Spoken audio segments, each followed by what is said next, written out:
Well, normally after a pen show, I have all sorts of goodies to show you. And today, I have some goodies to show you, but not very many. So as soon as I clear the debris field here, I can show you what happened at the Boston Pen Show, Commonwealth Pen Show. Is there enough room? Not quite.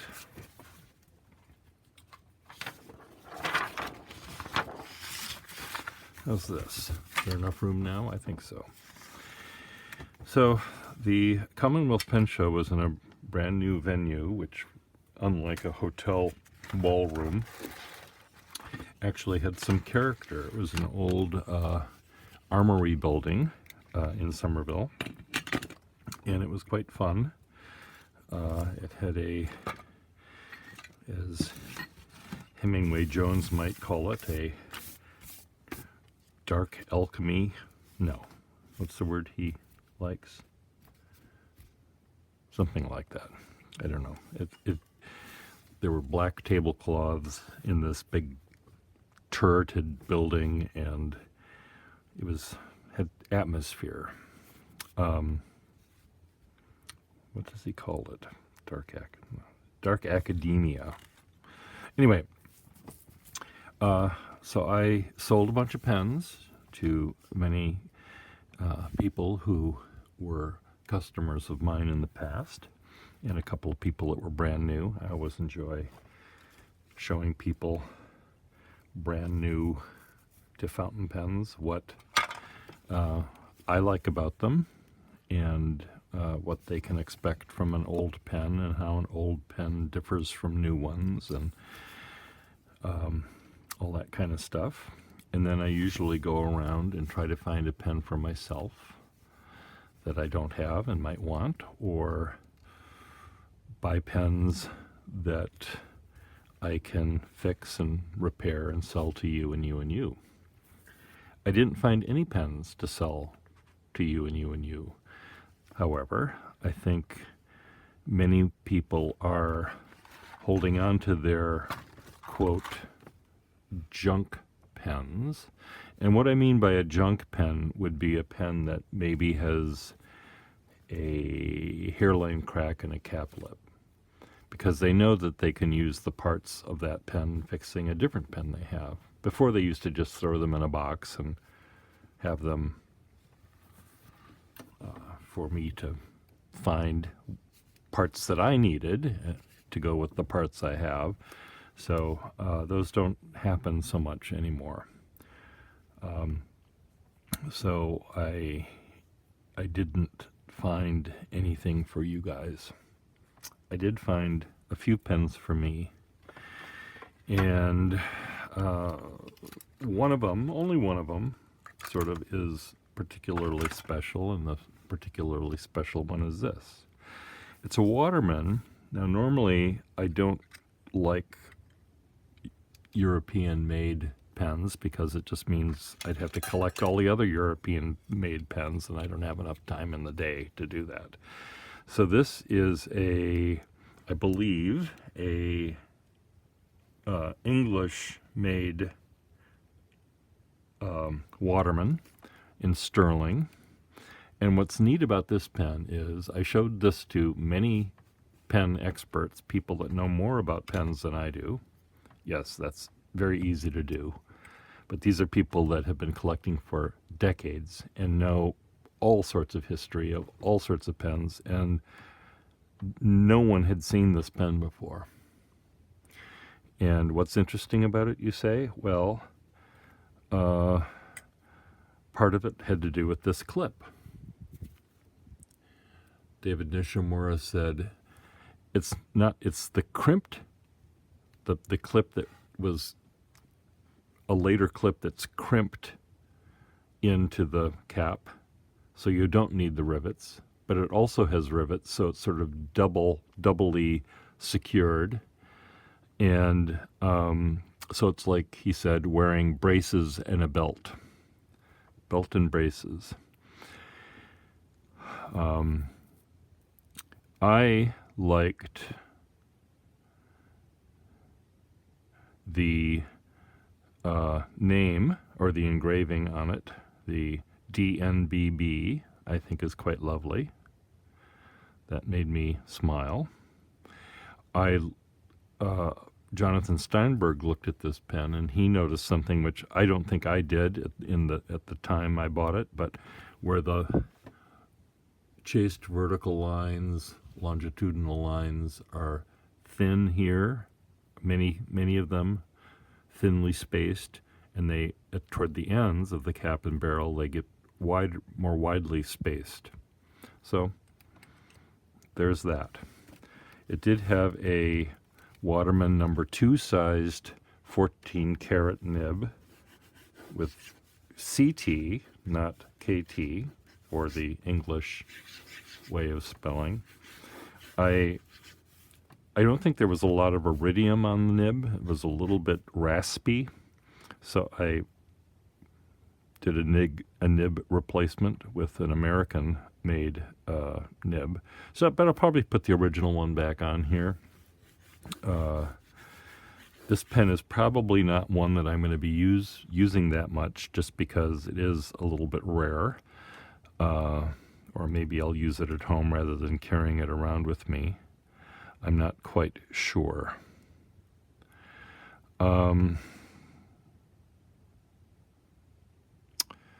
So what else can I tell you about this pen? I don't know. Maybe that's enough. But this was sort of the thing that sort of stumped the experts. I don't know if you can see it well enough here, what the line quality is like here. How is this going to work? There you can see toward the right of your screen the chasing. Okay, so yay me. Okay, one down.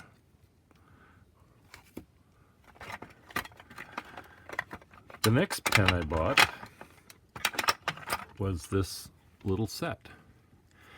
And I didn't necessarily buy this for myself, but I might keep it. I might fix it and sell it to you. But I like these sort of 2.5 tier, not quite second tier pens, but certainly not third tier. They have gold nibs. It's very well made. But it's one of these pens that was made by some pen manufacturer that made pens for lots of people. They might have made pens for Eclipse and National Pen Products. I don't really know the way that this works, and I'm not entirely positive that these two pens originally, the pen and pencil, originally belonged together, because it's a little hard to tell the way the clips look differently and the way this clip is labeled and this one isn't. Sometimes that happens legitimately, and sometimes it doesn't. But what I liked about this one is the clip says Deluxe, Deluxe, and then this says Filler. So do you have to put them together like this and read Deluxe Filler? Is that how you can tell what kind of pen this is? It's a Deluxe Filler pen. But it's sort of fun. It has a gold nib that is somewhat, springy, somewhat flexible. But this is a pen that I might use to as a body for a Franken pen. Put a Victorian dip nib in it. Maybe. Or I'll just keep it. Or I might just sell it to you and you next time. Not sure. But there it is, in the box. Okay, next. The next pen I bought was this one. Now this is, as you can see, anyone can see, it's a Parker Duofold Senior in red plastic. And it has a Vacuumatic Aero era nib, which was sort of the replacement, the official replacement that Parker would give you if you broke your original nib. They'd put a Vacuumatic one on. They didn't have a Duofold nib. And it has a very fine line, really fine, just slightly flexible, which is sort of my second favorite kind of nib. I love flexible nibs, but if they're going to be not very flexible, then they have to start out really, really fine. And that one is what this one does. The orange color in a streamline Parker Duofold is, I think, one of the rarest colors, because orange was rather old-fashioned by the time the streamline came through. At one point, other than black, the only color that pens were this reddish color, because hard rubber could be made red. And by the time pens started to be made out of other colors of plastic, the red, I think, color was always viewed as sort of old-fashioned. So I think this color went out of fashion pretty quick. Once the plastic started coming into vogue. I, just as an aside, it took me a long while to learn to like the Big Red, and it looked way too Halloween-y to me. But when I was was in the Museum of Fine Arts in Boston, or maybe it was in Minneapolis, I don't remember when I had that sort of epiphany, but I looked at this color scheme and immediately thought of Greek figure vases, whether it be the black with the red figures or the red vases with the black figures, but the terracotta and black color scheme. Now I look at these pens and I think of Greek vases rather than Halloween. So anyway, I think this is one of the rarer colors of this particular model, and it has a lovely nib. So yay. Yay again. 2 yays.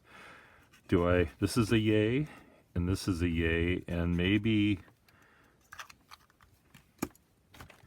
this one's almost a yay. Am I overjoyed at having this pen? I'm not really sure, but it will make me happy if I put well, it makes me happy even now. I just love the Deluxe Filler. I wonder if that was the name of the company. If you find an ad in an old magazine that says Deluxe Filler, get the new Deluxe Filler pen. The last pen I bought at the show was this one, and it's a yummy Mewall all-metal pen, this time in silver filled, not sterling. I looked at a sterling one, and I tried to have it bond with me. I took it over to my table and played with it quite some time, and it almost bonded, almost. It was a little smaller than this one, and it had a nib that was sort of, the iridium was really worn down, so it had a raspy feel to it as well. And it wasn't speaking enough to me. And then I saw this one, which was quite a bit bigger. This is a number 5 size rather than a number 2 size, but it's silver filled, not sterling. But it looks pretty sweet. And I thought, well, I don't know whether I have a duplicate of this one or not. And it turns out I don't. So now I might have a duplicate of this. I know I don't have a duplicate of this. So I'm pretty happy with these pens I got, and happy with this one too. It looks pretty in the box. It looks pretty.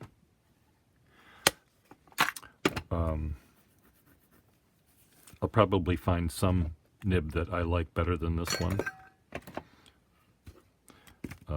just so I can admire it all the more, but we'll see.